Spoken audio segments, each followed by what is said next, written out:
just gotta look at it as a positive, I guess, having these extra days off. So we definitely tone it down a lot more. Just kind of get our bodies right for next week and just get prepared for that. What were your initial thoughts of when you saw you guys are playing Auburn? Yeah, it's definitely a really good opponent. Someone we're excited to play. We always want to play teams in really good conferences who come from have really good history. So, and a really good coach. So, being able to draw them is it's gonna be a really fun matchup. I think you gotta be grateful at all times when you get selected into the NCAA tournament because I mean it's honestly a once in a lifetime thing. I've been grateful to be selected the 3 years I've been in college.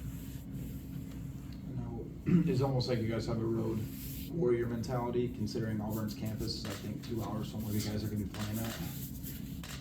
Yeah, I think we do, just because we're not really playing anywhere close to Iowa, so definitely have to have that mentality like we did. When we went to Minnesota, when we went to Rutgers, when we went to Indiana. Just have to play like we did there, and I think we'll be good. You may not know this, but do you know if Bruce Pearl helped recruit your father here? I'm not sure. I don't know. I guess what's it going to take for you guys to make a little bit of a run in the NCAA tournament? What's kind of the keys that you have to just string together? Yeah, I just think just get our mojo back, especially just shooting the ball. We struggled a little bit shooting the ball on the road this year, so I think that just kind of helps us overall. But defensively, we're going to be locked in these next few games because we know it's going to be win or go home. We don't got another opportunity to play at this level, so we definitely have to understand that. Just play how we're used to playing, how we know how we play together. So I think that's the biggest thing. Philip and Connor both said there was almost like a little bit more anger in the last couple of days. Just guys kind of angry about. Is that the vibe that you've kind of gotten, and how do you kind of balance flushing that out versus using it as motivation when you guys go down for the tournament?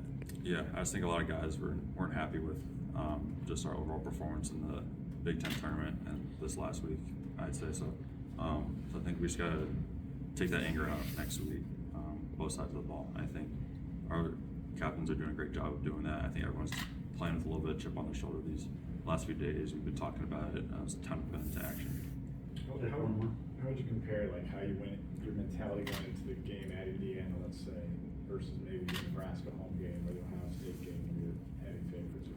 Was there a different mentality or feel, I guess, in the locker room going into that versus? Yeah, I mean, honestly, it was just, I feel like in that Indiana game, we came into that game just knowing that like we had nothing to lose. And we just played with a lot more freedom than I feel like we have in the past. And I think now is the point where we're playing with that same mentality. I mean, we got nothing to lose besides our season ending. So, I mean, we have everything to gain, and it's win or go home now. Okay, thanks, Chris. Thank you.